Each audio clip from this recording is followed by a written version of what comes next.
All right, today we're going to be looking at art in India, China, and Japan, and taking a glance at what similarities and differences that they had.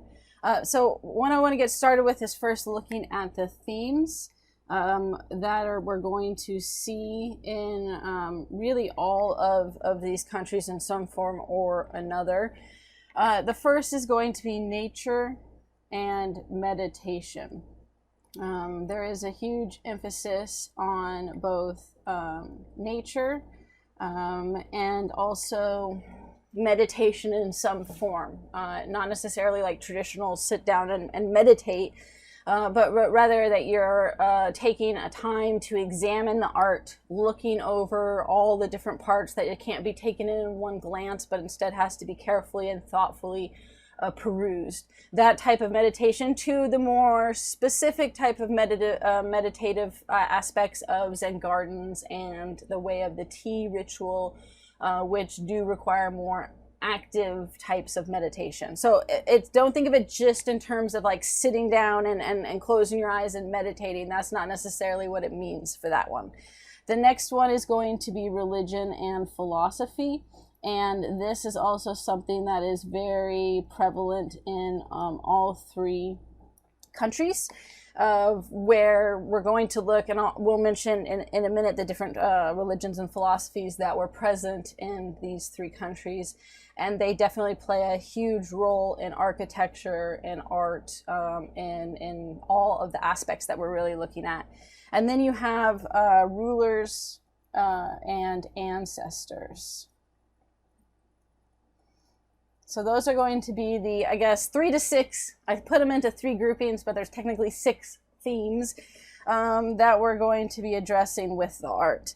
The first thing then that we're going to look at is religion and philosophy. And well, we're going to in general. And then we're gonna look at it more specifically when we go through each country. But I wanted to give kind of an overview of how that influenced art in the region. And it was, like I said, integral to all of 3 societies in that process. You have Buddhism, Confucianism, Taoism, you also have Shinto, and Hinduism. I'll write those down. We're going to talk about them again. We're going to get into more specifics with it when we look at each country, but Buddhism, Hinduism, Confucianism,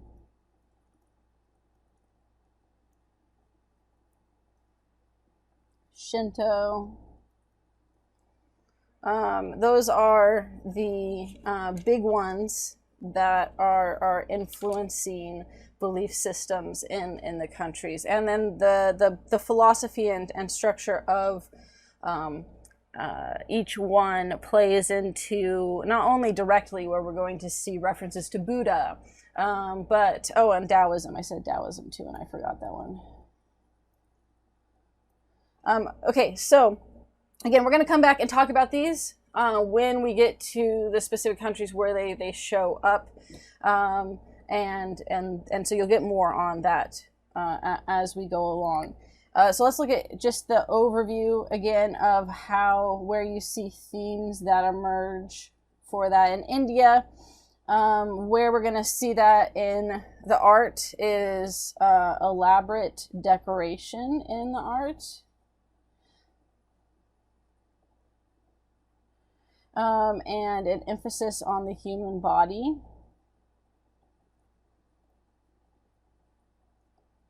We also have where the figures often are showed in sensual movements and clear suggestions of fertility.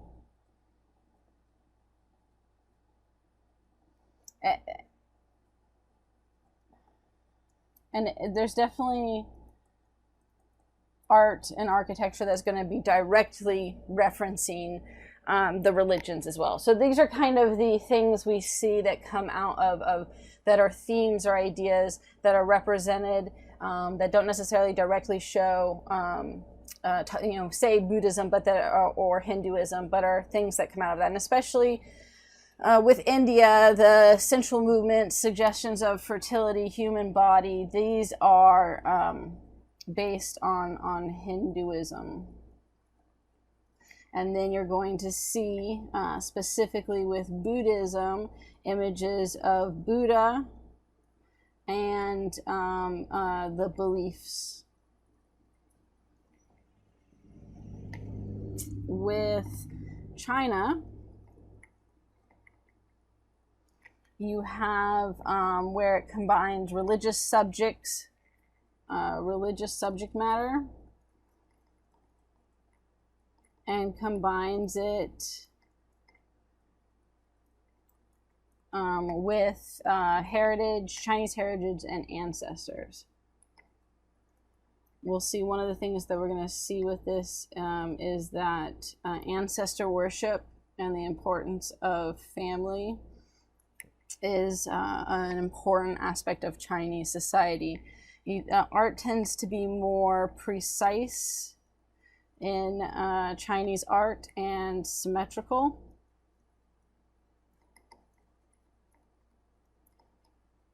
And again, not every art, but just in general, you also have more uniformity and emphasis, again, on ancestors' role. And rulers and their lives. There's a lot of scenes showcasing the rulers and how they lived. And then in Japan, we have art tends to be more asymmetrical.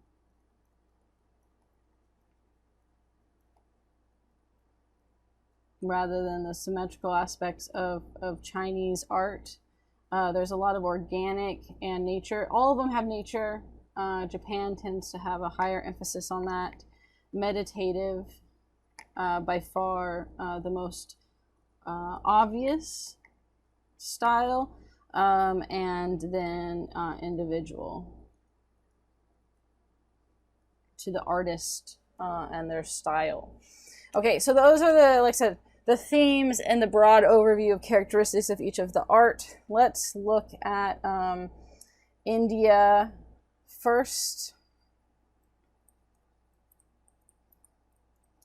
India, there were two main beliefs that were prevalent in India and still are today, and that is Hinduism and Buddhism.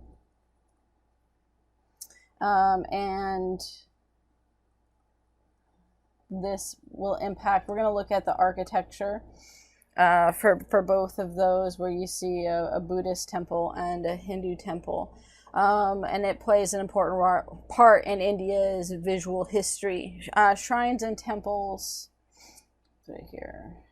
Shrines and temples were built for in honor of Buddha or specific Hindu gods. So whether they're showcasing it as a dedication to Buddha or whether they're showcasing it to a specific god in Hinduism, then that plays a central role in the art and the style and the themes that are being put around it.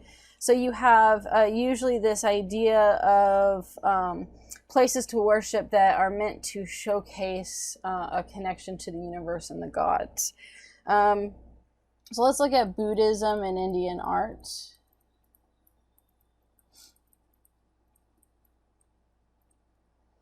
We have, let's look at the story first of Buddha and how he came to be.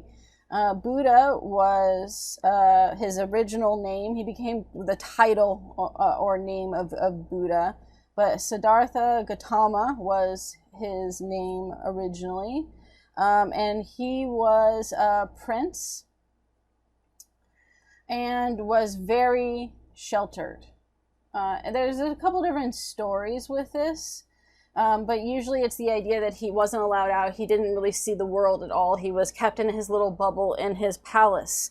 And it wasn't until the age of 29 on a journey. And the other story is that, yes, he went out, but they the palace attendants got rid of all the poor and seen, like, basically life. They sanitized everything in front of him as he went. So either one is that he never really went out and he was sheltered and wasn't allowed out. The other was that they kind of sanitized everything he did see. Well, one of the days he went out, he went on a journey and saw a beggar or the poor.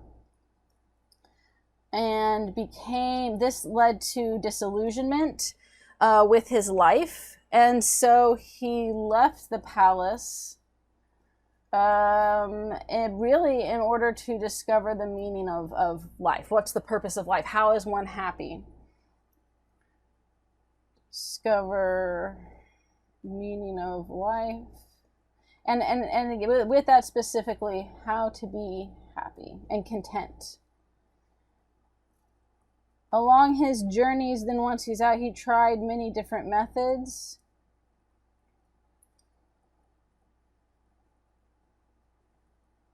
One was that he was overindulgent. The other was that he was very strict and limiting. In both of these cases, he didn't find the answer. And then in a dream, eventually came to the belief and understanding that it was moderation. And the Buddhist belief within moderation will eventually lead to enlightenment or nirvana. And this was through two parts: the Four Noble Truths and the Eightfold Path. The Eightfold Path was the idea of right living, right thought, right speech, right ideas, and there's 8 of them. Speech, ideas, and so on. You don't have to remember all of these, but the idea is that there's being aware of how you think, how you act, what you do. Your presence of yourself is important. The Four Noble Truths are essentially that desire causes unhappiness. And through moderation, that can be overcome.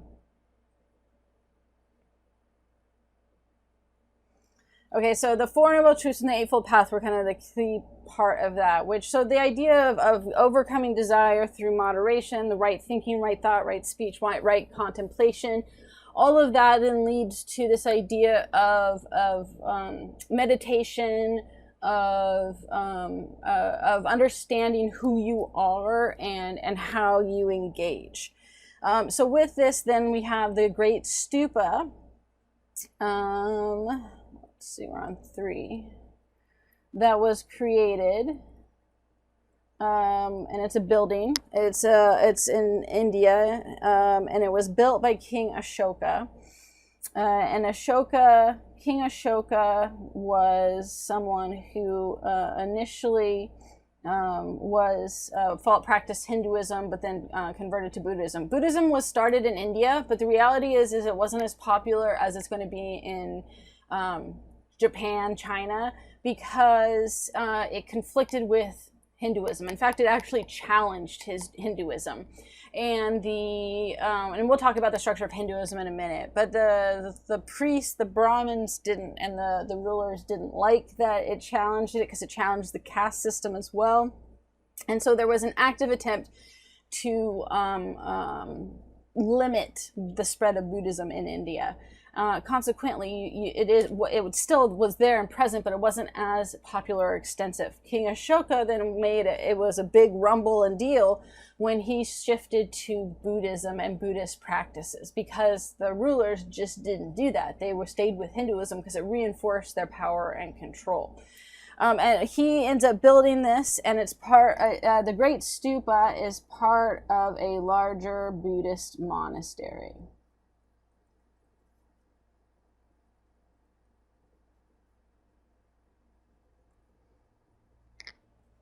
You have the domes. You have a large dome for a structure. We're going to look at a picture in a minute. Surrounded by 4 gates or gateways. And these gateways were called Toranas. And they surround the large mound or dome in the center. Each of these gateways, here we'll put the gateways. That's where a lot of the sculptures and reliefs are. And we'll see that in the picture. Each of the 4 gateways have a combination of animals, sensual female figures. You also have the Buddha and his journey. So we're going to look and see some of those different things. One of them was definitely figures that were symbolic of procreation and rebirth. Rebirth was an important aspect of both Buddhism and Hinduism. And we'll look at more with Hinduism, but the idea that you were on the wheel of life and were reincarnated. And so you have there's the different symbols of, right, not only the source of life, but a reemergence of life. Then you had cross beams on the pillars that also had scenes. Most of the cross beams were the ones with Buddha's life.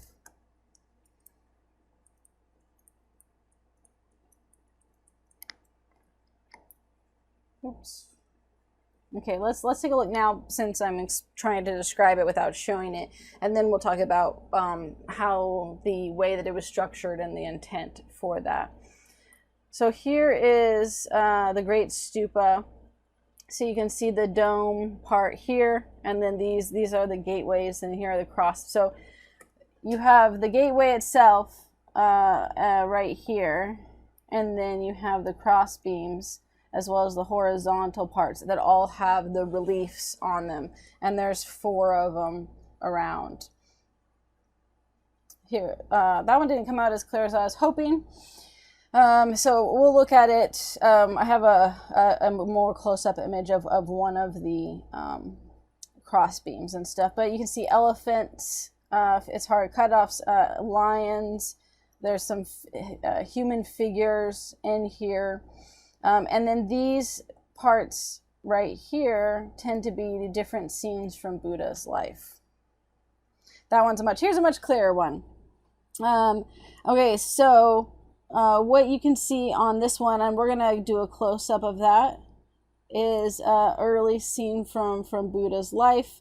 You have down here, this one is a little bit hard to see, but with the tree, this is the idea of reincarnation in the wheel of life and multiple lives. And it's also Buddha's followers in different stages as well. And then on the horizontal beams, you tend to have more images of nature and animals, whereas these are scenes of the progression of Buddha's life. Here's a close-up, but this is the great departure of Buddha. So right here, it starts with him in his palace. And then he is sneaking out through here to go on his journey. The horses in a lot of Indian art tend to be the representation for movement. So one of the ways that they showcase movement is by putting in horses, which then is meant to imply traveling or movement.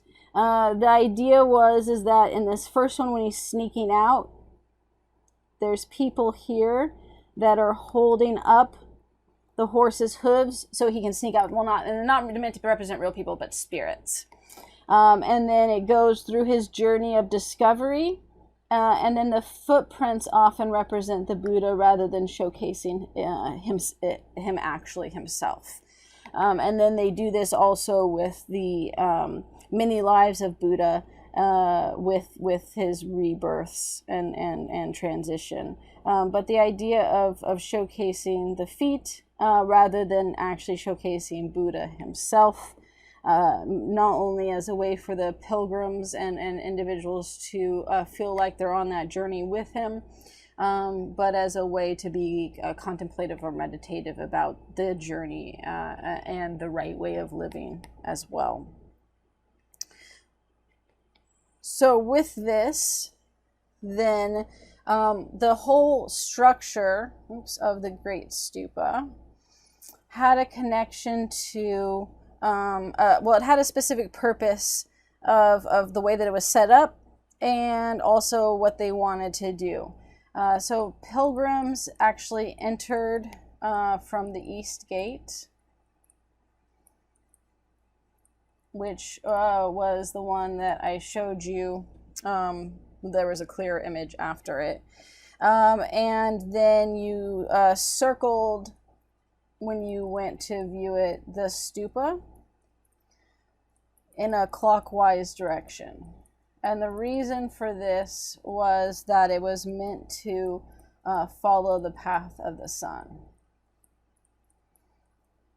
Then you also had stone railings that allowed for the pilgrims to actually climb higher as they circled the mound or the dome. And then it was you climbed and circled the mound, which is where Buddha ended up being interred by Ashoka.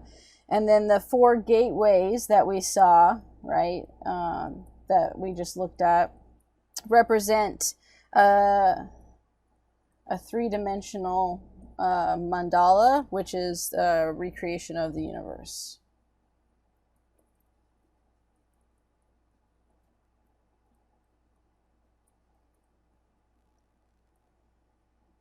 Okay, so that, the idea that every aspect of that, one, it was a Buddhist temple, and was part of that, and that the stupa itself was dedicated to Buddha. It's where they interred him as well. So it makes sense that every aspect of that art was centered around Buddhism and Buddhist beliefs. And then also an experience for pilgrims who went there to do it. That's one of the things, we could probably put that as a theme. Let's do that, because I think that's an important one that we're going to see over and over with all of these. And it could go with meditation, but it's more than that. Experience of the art. There is an expectation with not just the architecture we'll see, but with the calligraphy, with the Zen gardens, with the way of the tea, that the individual experiences the art, and that there's a process to that, which then leads to meditation. But it is an important component of it. Okay, so now let's look with Hinduism.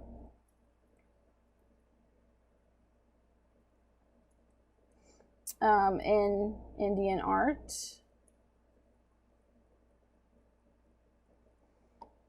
Hinduism was the longest standing religion in India, dating back all the way past 1000 BCE. It definitely wasn't static. It changed and adapted over time, but you can trace some of its original startings back to the Vedic period, which was very, very early on. We'll say back Vedic period. All right, with that in mind, the thing is polytheistic.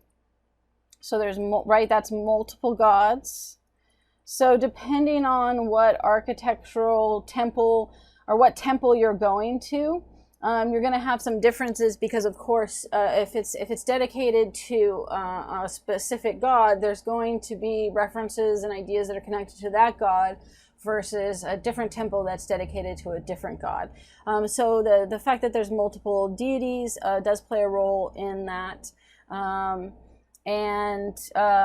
There, with polytheistic religion, there can be, like I said, a lot of different religions. Kind of the more the merrier in that sense. And they certainly didn't have a problem with adding gods. What they're going to have a problem with is Buddhism, because it challenges them, and not so much Hinduism as the ruling class system. So let's look at the structure and belief, because that's important to understand some of those components with that. They also believed in the wheel of life, the idea of reincarnation. We are all on this wheel of life, which starts with, starts again with birth, or life and death, and then you get thrown back into the wheel of life when you're reincarnated. Connected to that are two things: karma and dharma. Karma is actions in the sense of good or bad. So you can have good karma or bad karma. The idea is to rack up good karma through your life. And the more good karma you have, the more likely then you are to reincarnate in a higher position in your next life. So if things are going really well for you and you have a good life, that would imply that in your past lives you had really good karma. You did good things. But on the other end, if you do really bad things, that's going to rack up bad karma, and that can put you down further. So the one thing that this creates, though, is a belief that someone who is poor, someone who has a bad situation, that they deserved it because they must have been pretty awful in their past lives to end up in that situation. Dharma is one's duty as a wife, as a mother, as a father, as a child, and you get good karma by following one's dharma. If you challenge or push back against your dharma, that can lead to negative karma. And then the caste system was, so we are a class system, and that means that you can move up and down based on your level of wealth. Caste system, you're born into it. And there is no, you can go down in certain cases, but you can't move up. Except for, well, we'll see with the belief in reincarnation. So the way that this works, and this tend to shown this way because it also represents the population. At the bottom, and often seen as not even a caste, are the untouchables. They were the ones, eventually, the untouchables didn't start out. The caste system started originally with just the 4. The untouchables get added later in Indian history. But the untouchables were those who were seen as literally untouchable. And they were lived in slums, in poor conditions, and were treated horribly. The belief was even if their shadow crossed you, it could make you unclean. They were seen as unclean because they dealt with dead bodies, human waste, things that were generally believed to be unclean that no one else wanted to do. At the top, you had the priests or Brahmins, and then next were government officials. Now, of course, it wasn't just government officials. That the caste expanded into other roles and jobs within that caste. But it tended to, there were still limitations. You could, certain caste, you couldn't do other jobs. Like if you were in this main commoners class, right, which was a good chunk of people, with this would be farmers, merchants, You couldn't be a government official. Likewise, peasants and serfs, you couldn't be merchants or anything else like that. And so you were born into that. It dictated your job. It dictated who you could marry. It dictated every aspect of life. And the belief is that, well, what happens is dharma and karma and Hinduism reinforce that you don't challenge, right? This basically says don't challenge this system. Because if you challenge it, then you're going to end up with bad karma. And when you reincarnate, you're going to move down into, you know, a worse caste system. So Buddhism challenged that. They challenged that notion of the caste system. And it's why it was pushed back against in India. Okay, so that's the main system and structure there. We're going to look at a Hindu temple and see how some of the emphasis of characteristics and structure were created. And one of the Hindu temples that we're going to look at was built by King Vidhara.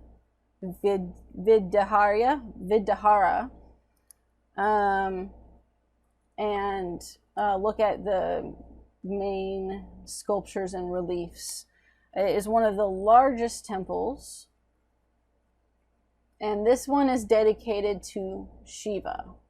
So remember I mentioned that each of the temples is dedicated to a specific god. And oops, let's put it over here. Shiva is the god of both creation and destruction.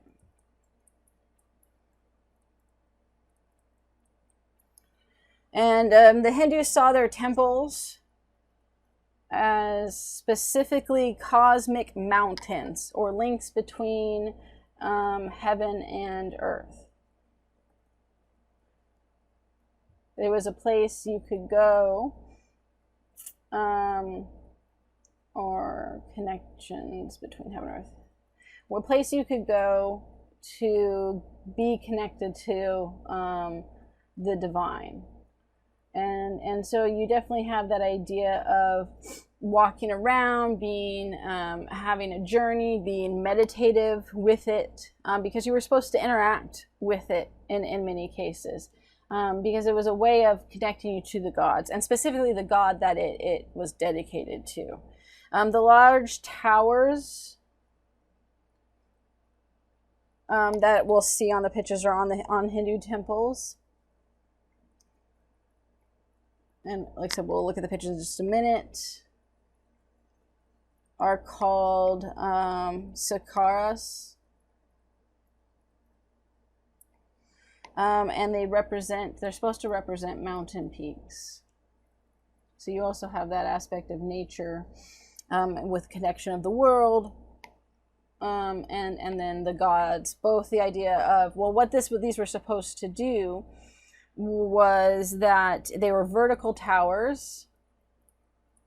And so the idea is that when you were looking at it, right, when you start at the bottom where your eye level is and then you look up, it pulls your eyes to the heavens. And again, it creates that visual representation of the connection of heaven, well, of earth to heaven.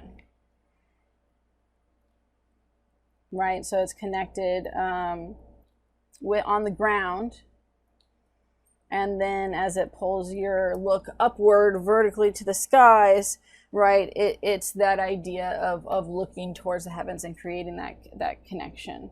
Every temple had a central room underneath, and this part was where the shrine to the god was, that the temple was dedicated to. And there people could, one of the things is that it was the priest's job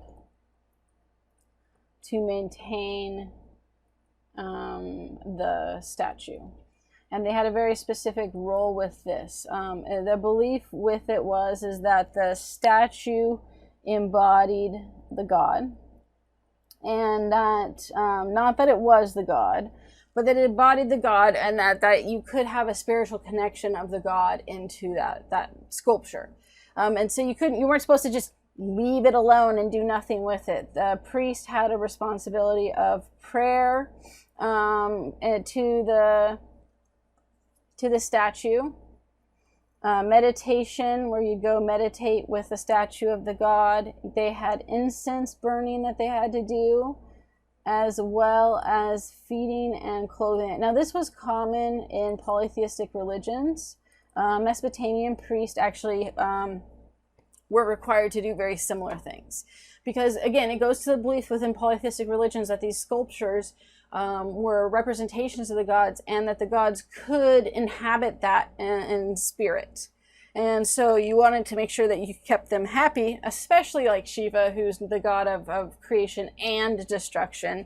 And you do that through making sure that you perform all these rituals and provide food and dancing and entertainment or various things, so that if their spirit does embody the sculpture, they're content. They're not going to get pissed off when they show up and are like, no, everyone's ignoring me. The temple was aligned with the rising and setting of the sun, which we saw with the Buddhist one, right? With the way that it was positioned, and the followers and pilgrims were supposed to go in clockwise and follow the rotation of the sun. So the very much the importance of, it was also a representation of the wheel of life, right? Why so much emphasis on this idea of the rotation or rising and setting of the sun? Because it connected to the wheel of life and reincarnation. The idea being, right, with you reincarnate life at the rising of the sun, death and reincarnation with the re-rising of the sun.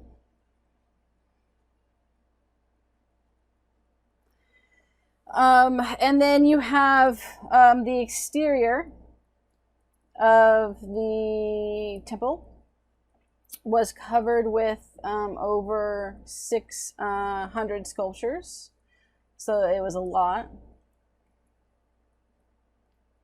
And these sculptures, we'll take a look at some of those examples in just a second.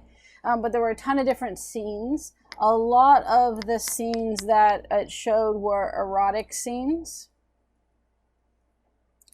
And it depicting relationships between men and women.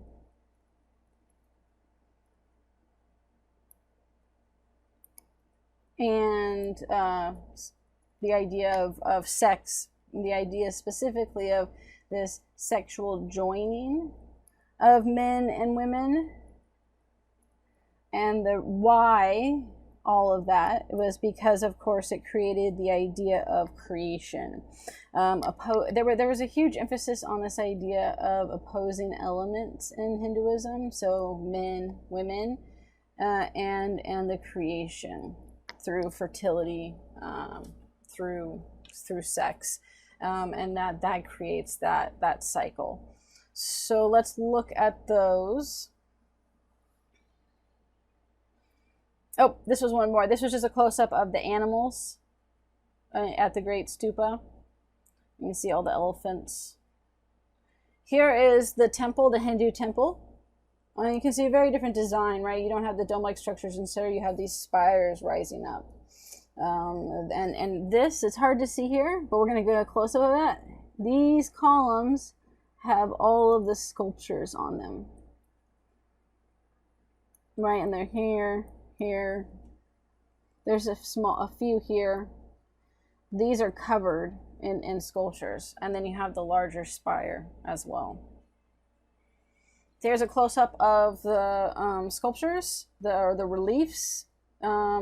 Oh, and that one had a watermark on it. Oh well, didn't see that when I put it on. But you can see, as far as, again, it's meant to show these erotic scenes, which are connected to that idea of union and creation. And then here the central female figures, which were more shown than men. But you have one here with both men and women. But also there definitely were more with female figures in these poses and scenes. And so those were all, oops, we'll come back to the Shang in just a second. Those were all throughout where we saw here along these columns. Okay, now we're going to move on to China.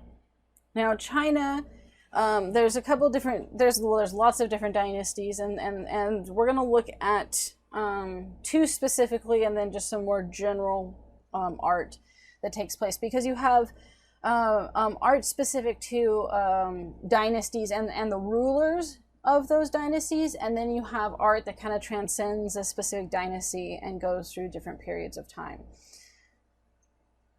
Okay, let's see what number we were on. 4.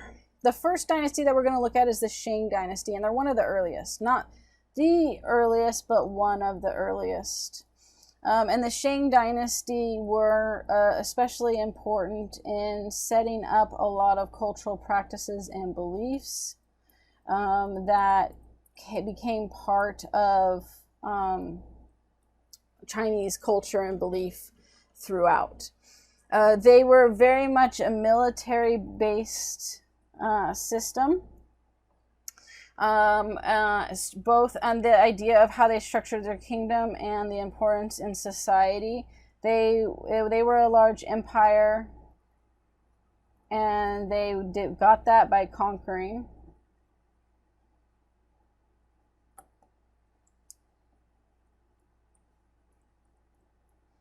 And warfare. And actually, let's just put warfare here, because it was both. The military component, though, of soldiers. And so what we see is we're going to see a lot of what, not military, we'll say weapons. Axes are going to be a big one. But there's going to be other types, too, that were highly decorated.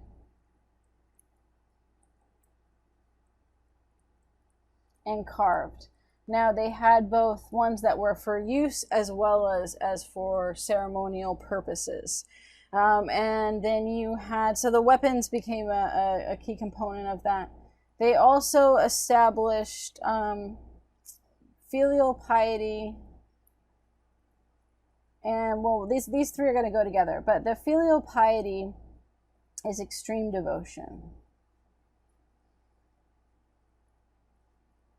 And what that meant was there was a belief that you were supposed to express and enact filial piety with your family and the state, right? The king, basically, and the queen. Filial piety was extreme devotion. They have I'll throw these up. I don't think I put them in, but I will make sure that they're there. The 24 paragons of filial piety, and there's a whole bunch of them, and they're little stories of filial piety. Now, that people didn't believe that they were supposed to actually practice these to this extreme, but they were meant to showcase the lengths which people would, the length which could be gone for filial piety. Again, no one was expecting that they actually kill people or cut off people's limbs, but there was this belief that you were to be extremely devout and loyal to your family at the expense of your prosperity yourself. So an example would be, and this one they probably would expect you to do something like this. So there's levels. Like if it's talking about someone killing someone or cutting off limbs, that it's meant to be more of an analogy, a representation. This one could be taken as literal. So there was a son and his elder parents, and they were poor and could only afford one mosquito net, and that mosquito net wasn't very good and had holes in it. In order to prevent his parents from being eaten by mosquitoes, the son would sneak into their room at night and lay down on the floor uncovered and unprotected so that the mosquitoes would, eat him, and thus leaving his parents unmolested. So that's right. He sacrifices his body to the mosquitoes to keep his parents happy. Another one talks about how a husband and wife and their infant son, they were very poor, and the husband's mother lived with them, but they couldn't afford enough money. And so he realizes that she was giving up her food to their child, and that he was a bad son because he couldn't afford to feed his mother properly. So they came to the decision that they had to kill their infant son until they could, and then have children again when they could afford to actually raise their son and not deprive his mother. And so he doesn't kill his son yet, but he goes to dig the grave to prepare. And as he's doing, his shovel strikes something and it hits a box. When he pulls it out, it's this nice box with his name on it. And when he opens it up, it's full of gold. Then they become wealthy and he doesn't have to sacrifice his son. A lot of these stories do that, where it shows if people were willing to do the right thing as filial piety, they're rewarded, right? So he was gonna kill his son for the sake of his mother, which is seen as the appropriate filial piety. Again, not that they actually were encouraging people to kill family members, but the idea of he was so devoted that he was willing to sacrifice his son, but he doesn't have to because he's rewarded for that filial piety. That's filial piety. This leads to ancestor worship. And it was the belief that ancestors were extremely important, and that their spirits could help you, whether that was through protection or aid. And you were required to honor them in death. And this meant for funerals, and usually remembering after. They usually would have little rooms or space for the bust, if you could, right? So a little statuette, usually from the shoulders up, or paintings of the ancestors, so that you could go and pray to them. This then leads to oracle bones. Oracle bones were practiced. One, they're the earliest writing in Chinese history. And what they did is you wrote on, there was the priest that was was the oracle, and the priest would write on the bones, and then and then you would pray to the ancestors. Then she would take a hot poker to the bones, and then would interpret the cracks. And the idea with this is that the ancestors help guide the cracks. So it often was answering like yes or no questions. Most of the ones we have are from kings. Obviously, they're the ones that were wealthy enough to be able to afford to do this. The Shang dynasty, you have a ton from the kings and queens asking, should I go on this conflict? Should we do this? Should this person have this? And then making decisions with the belief that the ancestors were guiding that. And then lastly, that's going to lead to, oops, I put that under military. Oh well. The last one that it leads to is the Shang royal tombs. Now, later periods in Chinese history don't do human sacrifice, but the Shang royal tombs not only had an extreme amount of wealth in them, but they had human sacrifices as well. And they were for the royal family members. And the idea is right, that this honored your ancestors. The key with what we see, the one we're going to look at is the tomb of Fu Hao. She was the wife of Wu Ding, which was a king. And here in her tomb, you have pottery. What was unique about it was tons of military weapons. They actually believe that she was a military general, which is unique for women to be able to do so. And they were ornately carved. You also have figurines. So you have a lot of art during this period. And it's an emphasis, I mean, the whole concept of the Shang tomb was to be centered around for the ancestors. That's why you need to understand ancestor worship. the more you honored your ancestors, and the idea was, well, sacrificing a human would then be an extreme honor for showing their importance, then the happier they're going to be in the afterlife, and that they would be more willing to help you. If you ignored them, if you disrespected them, if you didn't treat them well, then your ancestors weren't going to help you. So there was this expectation of presenting these burials in a way that honored the ancestors, because and the king and queen would be the highest ancestors. Most of it was based on your family, but the king and queen were always seen as part of the filial piety for the country as a whole. So let's look at those, and then we're going to watch a video clip on that. Here is an example of the axe that is intricately carved, these bronze axe that were done for both. There was ones for actual use and ones for ceremonial purpose, where then it was with where they would go on parades or display for propaganda. All of those things were used in that to showcase their strength and power. And then you had ones that were for actual warring use. These are the ones that tended to get buried with the owner, but again, also for ceremony and propaganda. Here are oracle bones. There were two main types of bones they used: turtle shell, which is what this is, and then they also used the shoulder bone of a calf.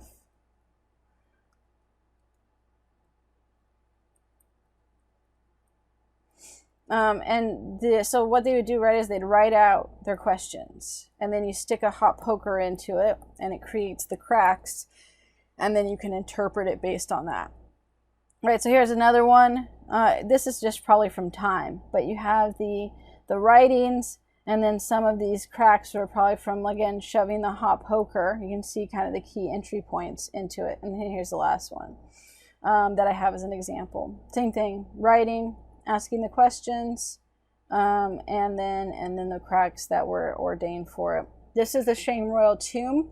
There's hundreds of these. Fu Hao, the one we're going to look at, is just important because it was the wife. It was a woman, and yet she was found with all of this military regalia, which was unexpected and unusual. And then it turns out that she was probably one of the leading generals of one of the military units, which was a big deal that women were fighting and leading soldiers in battle.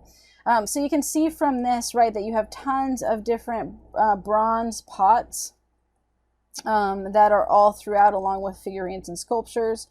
Here you can see remnants of the bones. There's a person. There's a person. She would have been buried here, and they had people, I think, one on the bottom, one on top. There's going to be a guy that lays it out. They also had some skulls and stuff as well.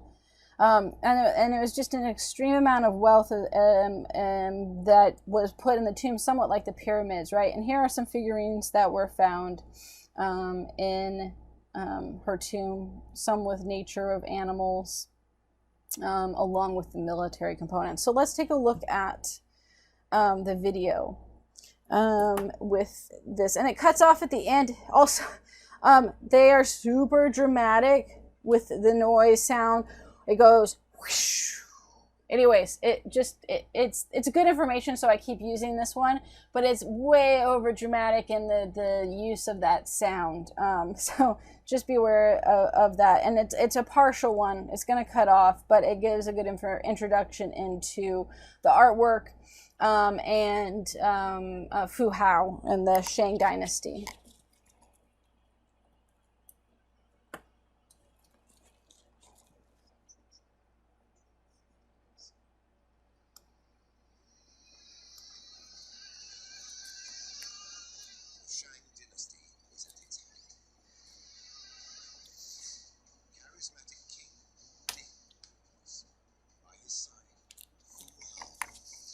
Warrior queen, commander of armies, invincible in battle. For years, archaeologists could only speculate about who the mysterious Shang were and where they came from. Now, 3,000 years later, science reveals a highly advanced civilization. Also makes you wonder what he was doing with his right side. And a true picture emerges of the achievements of China's first dynasty.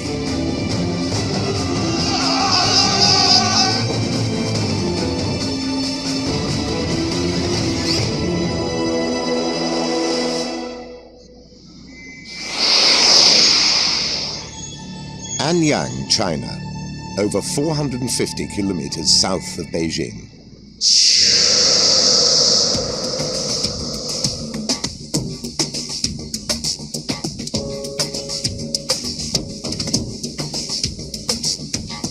Ever since 1928, this unassuming city has been a magnet for scholars of the ancient world, for Anyang is the birthplace of Chinese archaeology. It's the longest-running excavation in China and one of its most important. 2009. Archaeologists from across the globe converge on Anyang. Their mission is to crack the puzzle of the Shang dynasty. Chinese history is full of colorful stories about the Shang, but no one knew what was legend and what was fact. In their quest for the truth, the archaeologists have to look back to 1976 and the discovery of a lone tomb in a farmer's field. Like the tomb of Egypt's Tutankhamun, it is full of riches worthy of a king. 15,000 tombs have been found at Anyang, but this one is unique. For it's the only unlooted royal tomb of the Shang era. It would have dawned on them rather slowly as they've excavated this tomb that, in fact, they had found the largest unlooted Shang tomb that's ever been found. I mean, this is essentially the King Tut tomb of China. The tomb dates to just 75 years after Tutankhamun's burial and 1,000 years before China's first emperor. Packed full of treasures, the tomb contains finely carved jade creatures and figurines, bone and ivory artifacts exquisitely carved, thousands of cowrie shells,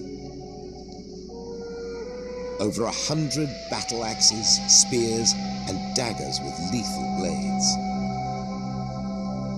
and an impressive collection of beautiful, intricately made bronze vessels. It's clearly the tomb of a leading military commander or wealthy prince. But when archaeologists decipher the name on some of the bronzes, they are in for a surprise. This is the tomb of a woman, the legendary Fu Hao. She's believed to have been one of the 3 main wives of King Wu Ding. He may have had as many as 60. Of all of King Wu Ding's consorts, Fu Hao is by far the most prominent. You could perhaps argue that she's favored somehow. The Shang were known to be invincible warriors. The contents of Fu Hao's tomb suggest one reason why. There are over 100 different weapons.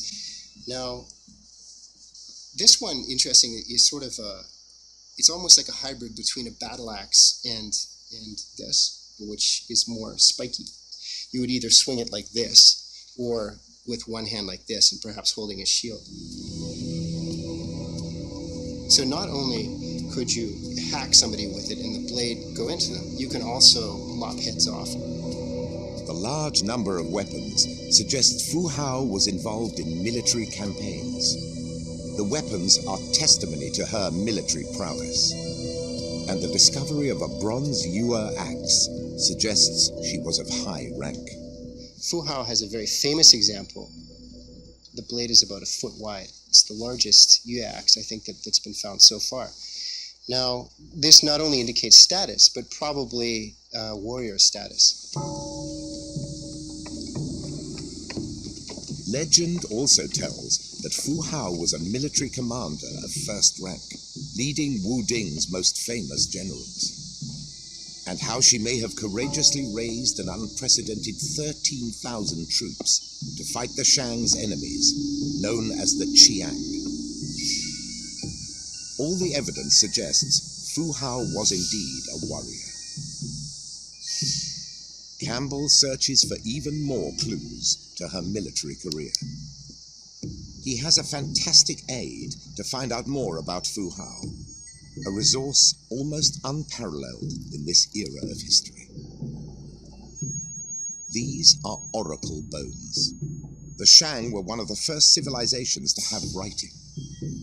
Tiny inscriptions record the questions Wu Ding and his successors posed to their dead ancestors, scratched onto animal scapulars and turtle shells. The Shang believed their ancestors had the power to influence everything, including military campaigns. The oracle bones chronicle key events in the life of Shang royalty and are the earliest record of Chinese history. These tiny characters are also the direct ancestors of modern-day Chinese script. It's the oldest writing system still in use today. Of the roughly 200,000 oracle bones found in storage pits across Anyang so far, about 330 divinations feature Fu Hao. They reveal much about her life, her military campaigns, her health, and even her pregnancy. This is a special treat to get to see the original bones. Normally specialists work from rubbings of the bone. Yes, Fu Hao.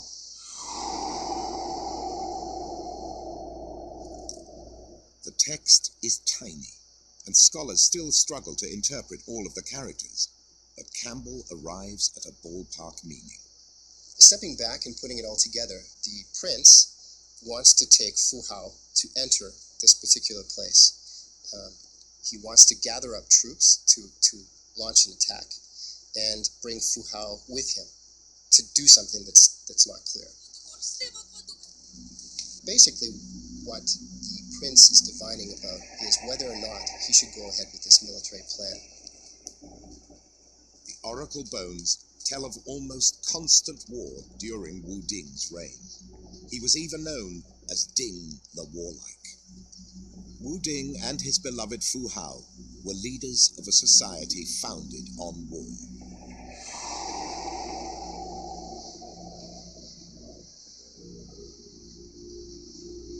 And a macabre discovery in her tomb suggests a possible reason why. Fu Hao shared her grave with 16 people, sacrificed at her burial. Harvard archaeologist Rowan Fladd believes Fu Hao's tomb confirms the legends of the Shang's passion for human sacrifice. So this is a plan of Fu Hao's tomb. There's one in this pit, which was underneath Fu Hao herself. Then there were 8 other individuals who were outside the coffin, but inside the chamber. Then there were 3 in niches that were carved into the sides of the tomb trench. On top of the tomb chamber, in between the 2 niches, there were 4 more individuals. There was one here that was just really a head. He probably wasn't smiling. There was another. Okay. Oh, no, we're not going to the next thing here. Let me just pause this for a second. Okay, the video wanted to play a whole bunch of other videos after that on me. All right, so that's the Shang royal tombs. That's the Shang dynasty. The key being the emphasis on military, and more importantly, the military because of the rulers. The Shang royal tombs were about the rulers, but also the ancestor worship, which we're going to see again in some of the scrolls and other things that way. So after the Shang dynasty, we're going to skip ahead, because there were some other dynasties in between, to the Shin dynasty. Let's see, we're on B here. The Shin dynasty, well, really more the Shin Empire. It was one emperor. They won after the Warring States period, where a lot of different groups took part in a long, protracted series of war. And they took on a different type of philosophy that I didn't mention because it's not as common, and that was legalism. And legalism really has the belief that people are inherently bad. And since they are inherently bad, you have to force them to behave. And this meant that the structure in society put an emphasis on discipline, authoritarianism, with the very strict authoritarian rule of the Shin Emperor.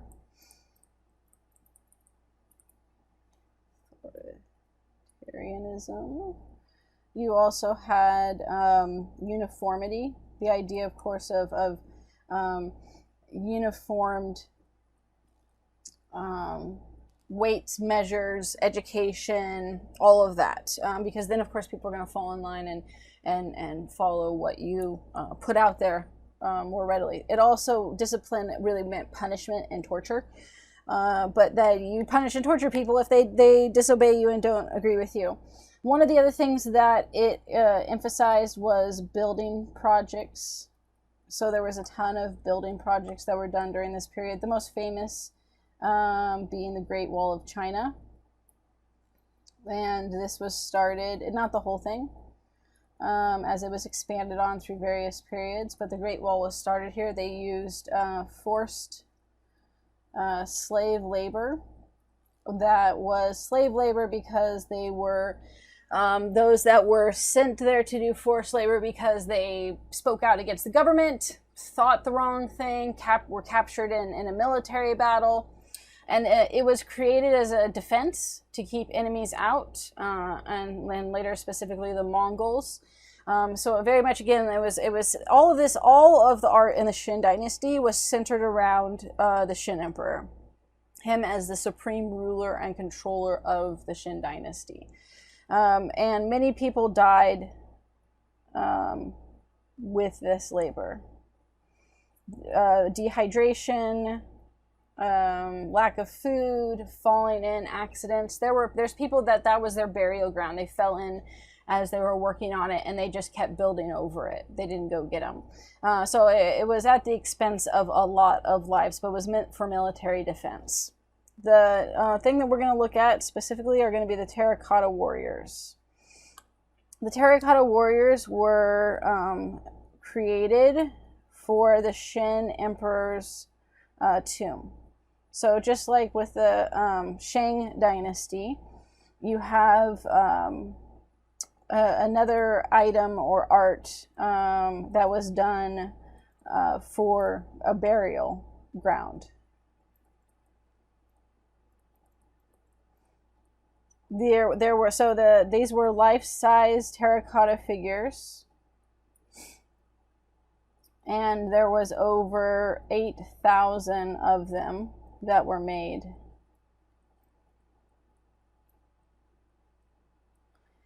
And so one of the things is interesting with this is that as much as uniformity was encouraged in the Shin Empire, each one was individual. And that leads some people to believe that it was because it actually showcased the people that were in his military and part of the administration. So their uniform, their hairstyle, their facial features, their poses, all were unique, every single one of them. And the uniform had the specific rank that they were, as well as the uniform styles were different based on what position they were within the military. Besides the military, you also had strongmen, like entertainers. You had civil servants that were showcased. There were some chariots and jugglers, which would be entertainers, I suppose, as well. Jugglers and civil servants, chariots, and horses. The belief was that, we'll do the reason. We don't know exactly. Didn't leave a note that said this is why I'm doing it. But one, of course, was ancestor worship and the importance of, the stronger the ancestor, the more important you showcase the burial and respect. The other one is that they believed that it might have been to defend the emperor in the afterlife. So let's look at some of those. Here is just a widespread scene of them when they were uncovered. And you can see that the video that was posted also showcases that discovery. Here's a chariot and a charioteer with the horses. And this one is good of just showing the different poses and stances. And again, based on archers versus the foot soldiers versus administrators. And you can tell by their clothing, right? This would be a civil servant versus the military. And then I think where the face is next. Yeah, so you can see, right, every face is unique. Their hairstyle is unique. Every aspect that way. What is crazy is that they did it in this kind of factory line setting where you would have parts of the body or stances when you were going to have several soldiers from the same unit. And then you would add on the head and hairstyle and unique components to it after in a way so that they could actually mass produce this. Here was a civil servant. It's hard to see with these ones, but in their hands, they actually had actual weapons in them. And what's crazy with this is that the Shin emperor was not well liked, because obviously if you punish and torture people for thinking differently than you and force them into labor until they die, he was super oppressive. Nonetheless, the peasants and slave labor that was working after he died, they actually stole the weapons from the terracotta warriors to arm their revolt. So in a way, he ended up funding the revolt. The Shin Emperor ended up funding the revolt. Okay, so that's the terracotta figures. I mean, they're super impressive. Life size, over 8,000 of them. It's an incredible feat that was hidden because it was part of this tomb for so long. And just the idea of this society that was such a huge emphasis because of legalism, which was really unique to that period of following just legalism, which was so about uniformity and discipline, and yet that they so had so much emphasis on individuality and individual features and characteristics of each one of these people to put in the tomb is very impressive. And so the next we're going to look at general aspects now. So those are the two dynasties or empires I wanted to focus on. And now we're kind of going to look at other aspects that went through various dynasties that aren't unique to just one. Chinese painting. Most Chinese paintings were wall or hand scrolls. That was one of the most common ways, rather than just a single sheet of paper. And these were on silk or paper, and you have a combination of use of that. The subject matter that was often seen in these scroll paintings was battles, the military warfare. You also had scenes from daily life, landscapes, animals, ancestors.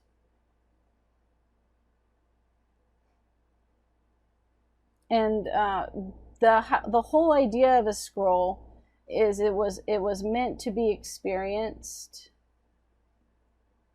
and create a journey, right? Because you didn't see it. You did not see it all at once. Now, a lot of the scrolls today are displayed fully unrolled, But how they were originally intended for was that you viewed them in sections.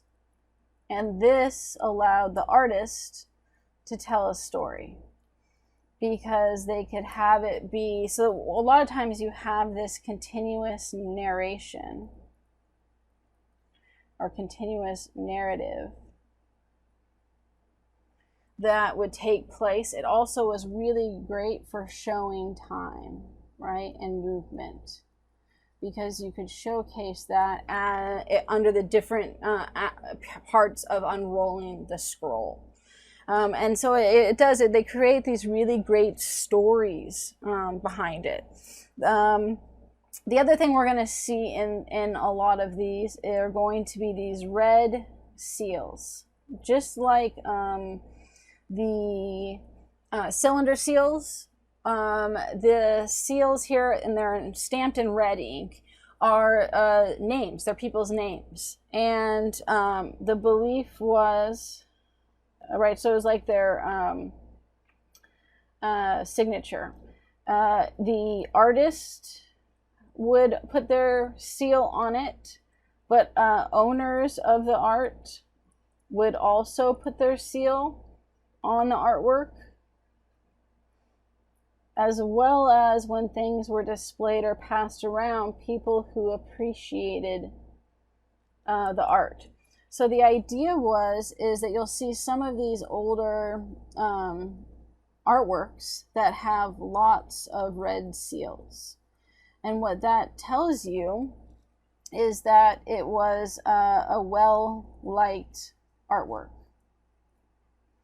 And they saw this as basically incorporating into the art. The seals became part of the artwork itself. So it was almost this fluid style of art, where it would move and change over time as red seals were added onto it. The other thing that was added on, and then we'll look at a specific scroll, was calligraphy. Now, calligraphy could be its own artwork, but was often added to the art itself. This was very much an important aspect of Chinese art. Again, both added to paintings, but also in its own right. Early calligraphy was more like pictographs, and we'll look at an example of that, where you see the pictures, right? They were meant to look more like the picture of whatever the word was.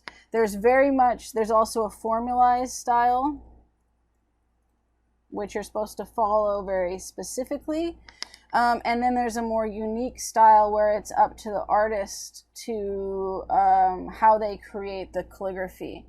To be a master calligrapher, it takes many years of study. It's not a fast process, because every stroke has meaning.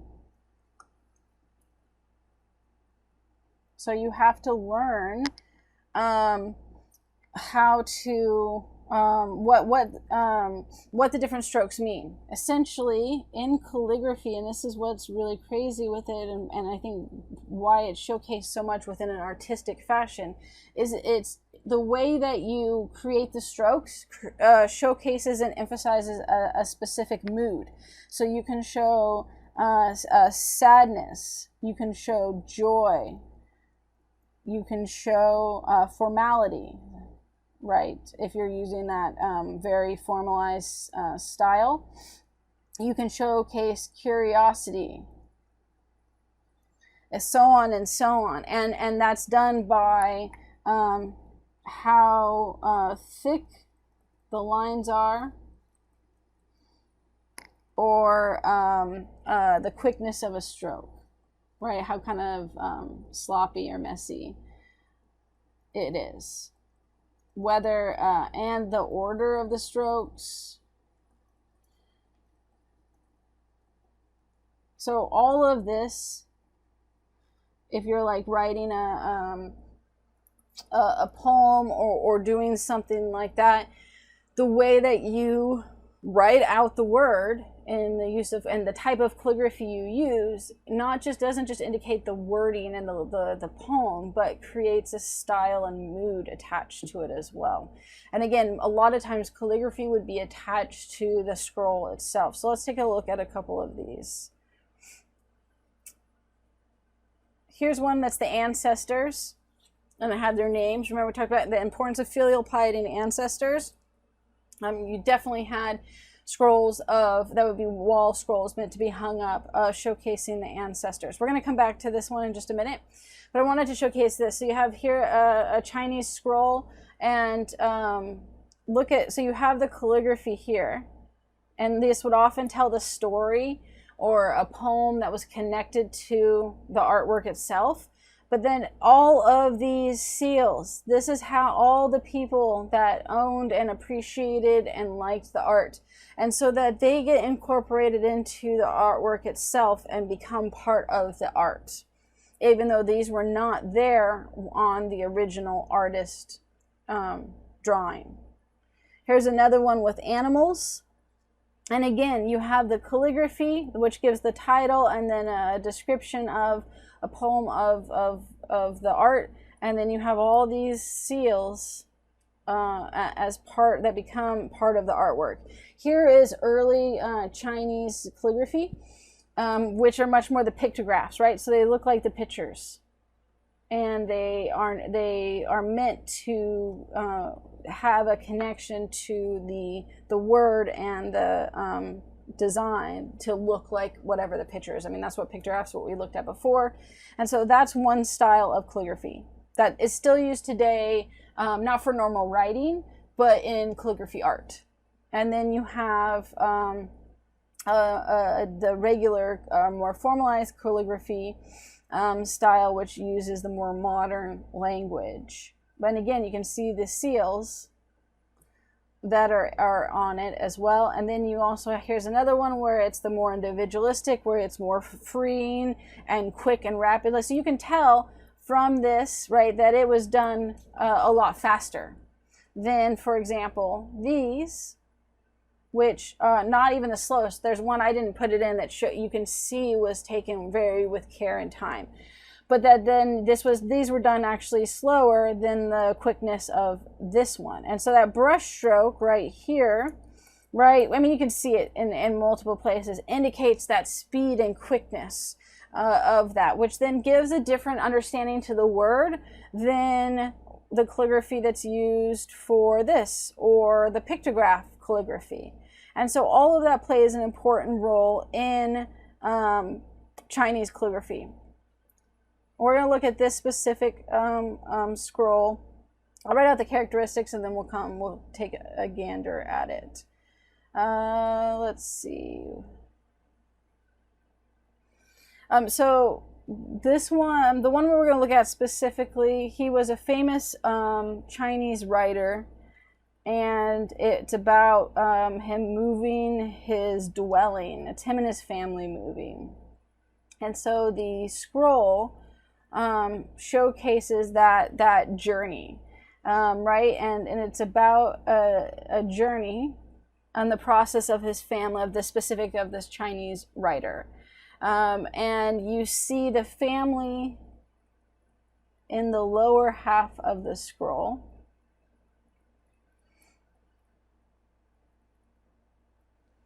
And then the majority of the painting is all overpowering nature. Both of these things, and that the key with the family is that they're moving up to their final journey, right? They're not where we tend to think of like someone starts here, they move downward to end place, right? Starting. Well, it was the opposite in this scroll painting, and in part that has to do with a Taoist thought. Taoism is the way, and specifically the way of nature, And the idea is you go with the flow of nature. So nature is incredibly important in Taoist thought because it's a winding, twisting path of nature, of going with the flow of how nature takes you, both in your political, personal life, of not being too extreme, not being too controlling, of changing nature, but rather following the flow with it. And we'll see that this calligraphy has a lot of that winding journey of that nature. Well, one of the other things within Taoist devices was to symbolize growth and your spiritual path by the moving, we'll say starting at the bottom and then moving up to the top. And so we'll see both the Taoist idea of the nature and the journey, but also the other. So let's look at that. And here, so you can see, we cut his family off. His family is like just down there below him. There he is. But they're really small. And it's meant to be the large aspect of nature and the small structure of humans. And what's important with this, right, is again, Taoist belief is very much in here. The way of nature. Like, don't forget that in when you're looking at and analyzing this. The village is right there, that he is his final journey. And so the idea is, one, you can't take this all in at once. And if you were doing it as you were unrolling it, it shows a journey within that. And also, depending on how you're unrolling, it could also show the nature component first, where you also have the calligraphy and the red seal on there as well. But this whole thing is overpowering of nature, and it's a winding path, right, to the village. It's not a straight shot. And you can take in all these different scenes and aspects of this vast landscape of mountains, of waterfalls, of trees, and then the small family making their way up on that. So it showcases the idea of movement and journey through the winding of nature, but also the idea of just the nature being overpowering over the human itself. All right, that's where we're stopping with Chinese art. So the last one that we're going to look at today then is, and I think round 5, is art in Japan. And we're going to look at just 2 components there with that.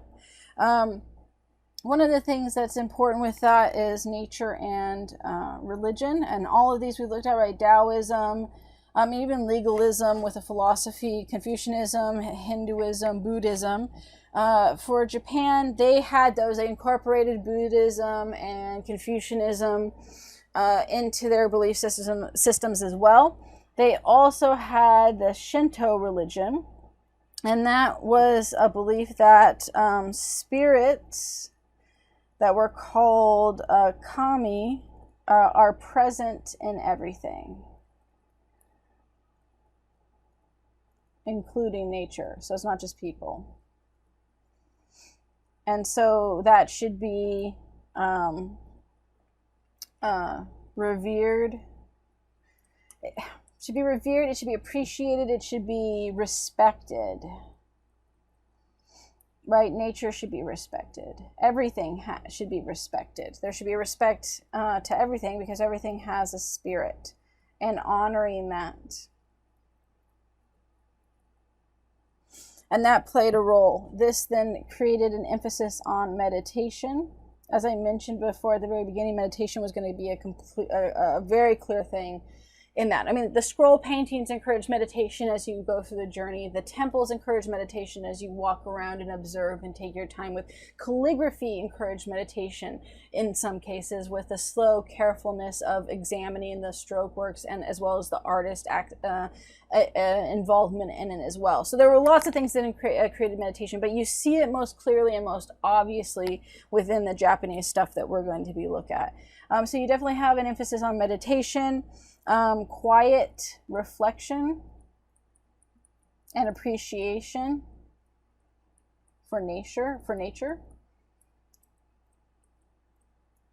And then this idea of a discipline in the art itself.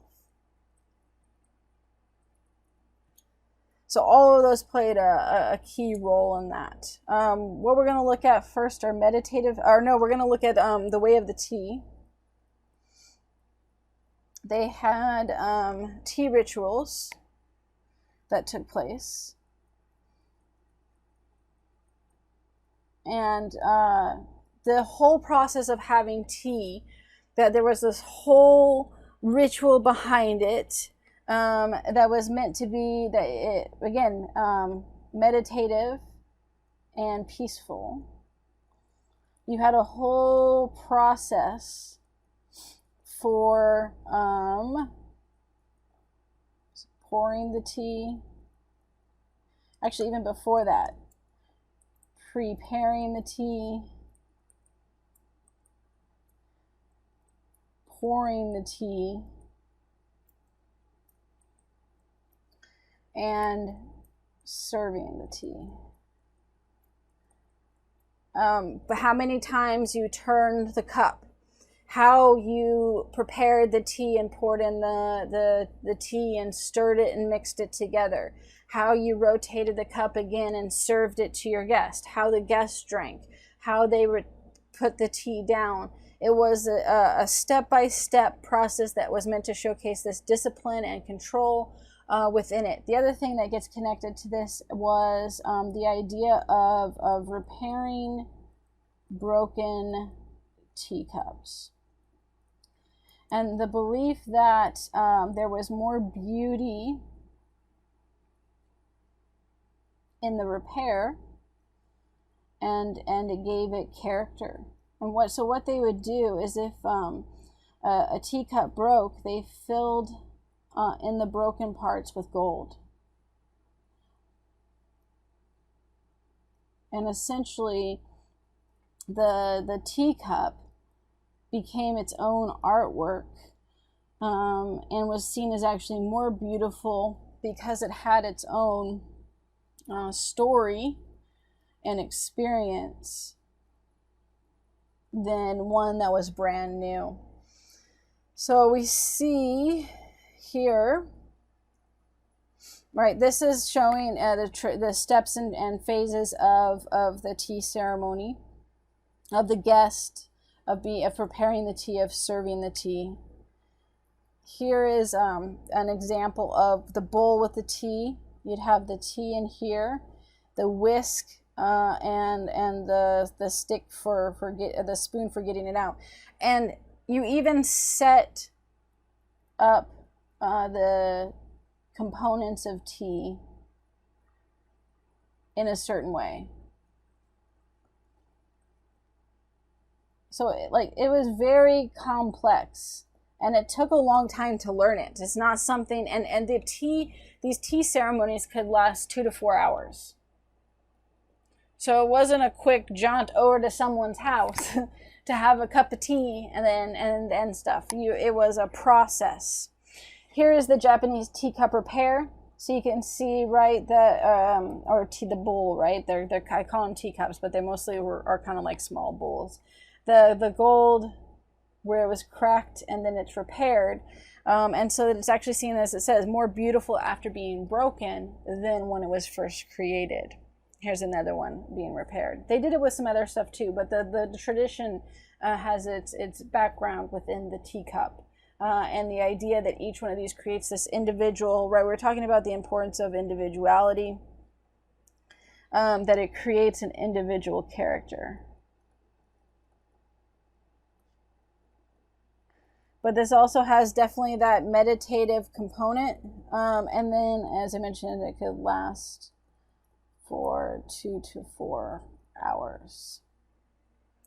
All right, the other thing that we're going to look at with the Japanese structure then is the Zen gardens, the meditative spaces, essentially. Again, for meditation and a focus on nature and its beauty, but also there's going to be a functional component to beliefs and practices with Taoism and Buddhism. Buddhism also plays a role within the Zen gardens. They're meant to be places that embrace the present and the moment. And the reason for this is, one, all of the garden, the plants. So there's the Zen gardens that are going to have the gravel and the stone and your rake. But then you also have the larger gardens that can be part of that meditative space as well. So all of the plants and trees, right, they always grow and change or die, right? You're going to have, depending on where you go, it's a constant sense of changing. And then you have the gardens with rocks or sand. And the idea with those is, of course, that that you are, one, the act of raking it is meditation and reflection. They also tended to have shapes and designs that they would put in the garden that reflected nature. And that it was be present and in the moment, because it disappeared and was replaced often each day. Right? So the idea that life is temporary, and you can contemplate on your actions, the moment, and being present. The idea of your actions and thought as either you walk through the gardens, or for the Buddhist monks who would form the Zen rock gardens, and the act of raking and personal responsibility, that was all part of Buddhist thought. So you have a combination. Remember, we talked about that most of these societies, it was acceptable to combine multiple things. So it was okay to have Shinto beliefs and also Buddhist beliefs. And they often got intermingled because they had a lot of similarities, which is why they were accepted with that. So let's look at the last ones here with that. Here is an example of the larger garden areas. They often had meditation buildings where you could go into, and they were relatively empty, and you would go in and meditate around, covered by nature. But there's a whole emphasis on being surrounded by nature. The rock gardens with their raked and with the gravel, you tend to have that there can be different meanings with where the rocks are placed. Often with the idea of the raking lines representing water and the flow of water, while the rocks and the grass or moss represented land. But it also was about the act of raking as well. So you get a more interactive component. One of the things, if we go back to here with this, is that all of these things had an interactive component, which makes sense if the emphasis is on meditation and thinking and your own ideas with that. Okay, so that's where we're ending today. We'll be looking at art in the Americas next week.